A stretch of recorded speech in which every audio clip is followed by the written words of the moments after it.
Hey guys, it is rainy and windy, but spring is here. So let's take a look at some of these flowers we have blooming, which I'm very excited about. But everything is breaking ground. Still need mulch, so don't judge, because the ground doesn't look awesome, but the flowers do. With it being so rainy and wet today, part of my to-do list is going to be to go through and weed. I will weed out my pots because I have some flowers that have lived in pots for a few years, and probably also the lily garden. But this is a peony. She's breaking ground. There's some primrose. That should bloom soon. Over here, I planted this poppy. I started her from seed a couple years ago, and this is the first year she's bloomed. I'm so excited. And these are also poppies I started from seed. There are the zinnias that Madeline and I planted, starting to break ground. Some of these are definitely weeds. Some of them are going to be zinnias, and that's going to be nice. I have this beautiful tulip. Oh, they just went in the ground last year, so I can't wait to see what colors come up. My daffodils, sadly, over here didn't get any flowers. My hyacinths, they were gorgeous. I think this is kind of the end for them, but we can see all of these little lilies that are starting to break ground over here. That poor lavender back there, I just watched a video on how to prune it, so we're gonna say a few more prayers over her before I give up on her. But look how full the roses are looking. They were just little red leaf buds a few weeks ago. Oh, I can't wait till these are covered with beautiful flowers. And of course, these guys are filling in wonderfully. There's a few hostas starting to break ground. I'm a little nervous about how big that mum already is. And I just love these little tiny primrose flowers that are so different from my other primrose, but I don't know exactly what they are, so I don't know how to recreate that. There's a few hyacinths that haven't completely died off yet. These things are just my favorite. I wish you could smell them. They are so fragrant. I can smell them from here. And of course, my Linton, which we all know, she is my dearest. I have brought the lemon tree out, and for the first time, it's a tiny lemon, guys. Now, I know that her leaves do not look optimum, and I have fertilized her. We did have a little bit of an issue with some spider mites before I brought her out, so I neem oil sprayed her. But I would love it if anybody had any suggestions on how to make these poor leaves glossy and green like they used to be. I don't know if it's just from being inside all winter, or if I need a different fertilizer. I do have some 10-15-15 I've been putting on her. Oh, and all of this is just filling in. So it is overcast and windy, just generally a little gross outside. I need to move the chicken coop to give them a little more fresh grass, but I am here alone today, and I can't move it by myself. So we will give that a day or two and throw down some extra scratch for them. But when the weather is like this, my favorite thing to tackle is weeding. The ground is soft. It might shower a little bit here or there, but I'm gonna get so dirty anyway, it's not gonna matter.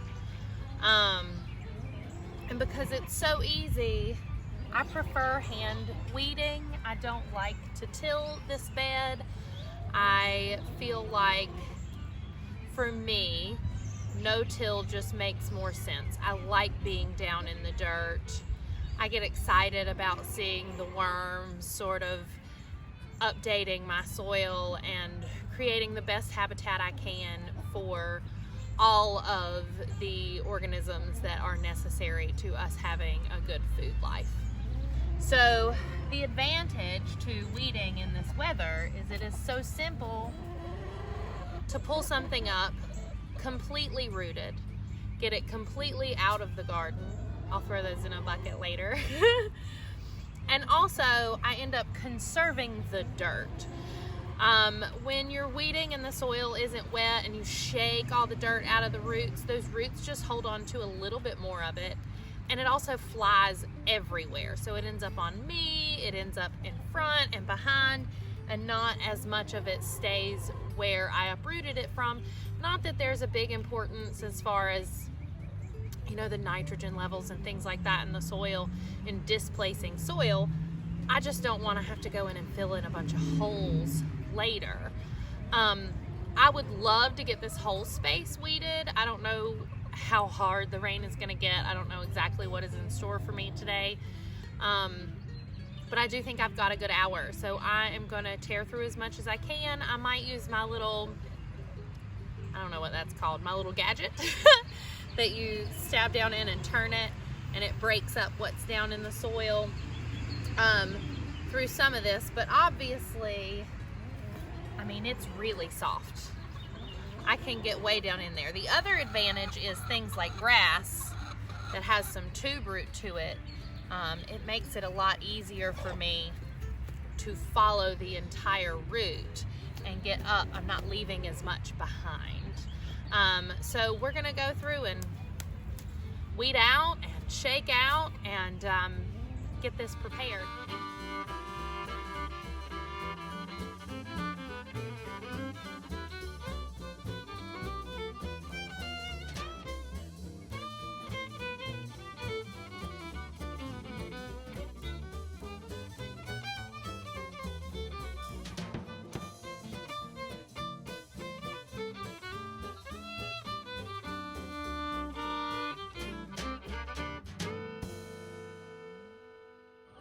I have to show you guys this because it makes me so happy. Do you see them? Look, they're so big and this dirt is so nice. Let's see if I can.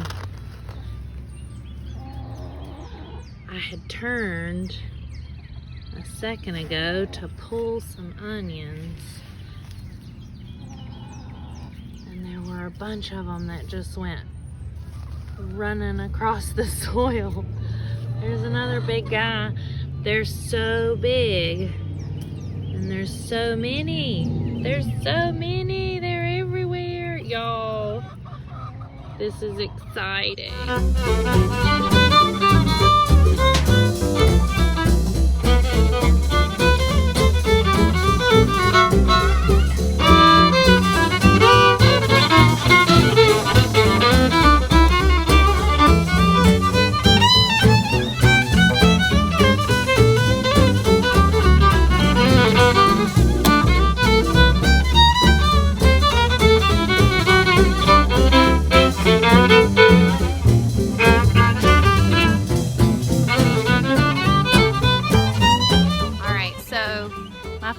Video died at some point.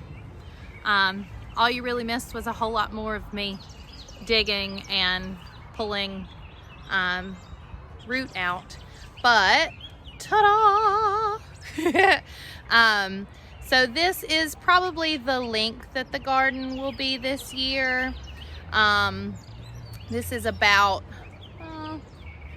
not quite half of the space, but enough space that I can get started on broccoli and Romanesco and anything else that discovers it really needs to be put in the ground.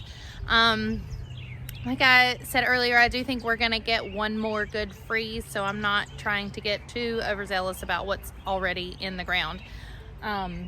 Obviously I left these